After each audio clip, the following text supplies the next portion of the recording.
악재 상당 부분 반영한 주가. 조금만 더 버티자. 미국 연방준비제도는 최근 정책회의에서 올 연말까지 기준금리를 3.4%까지 올릴 것을 예고했다. 앞으로 남은 4번이 회의 동안 1.65%포인트의 금리를 더 올리겠다는 것이다.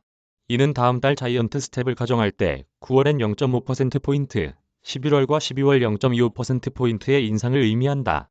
중립 이상의 수준으로 금리를 올리겠다는 것으로 결국 경기를 좀 눌러서라도 물가부터 잡겠다는 의지 표명이다.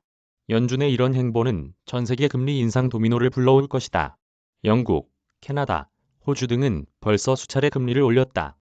지난주엔 마이너스 금리 체제인 스웨덴이 0.5%포인트를 인상했으며 유로존은 당장 다음 달부터 금리를 올릴 전망이다.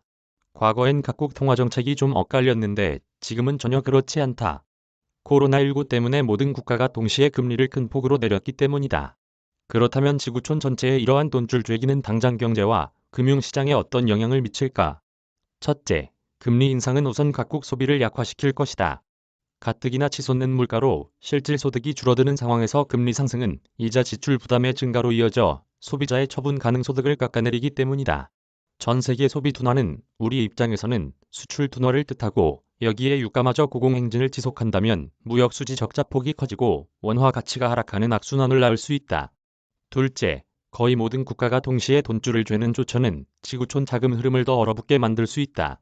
벌써 여기저기서 낮은 신용등급의 회사채, 금리가 뛰고 부채가 많은 국가의 국채, 금리가 오르고 있다.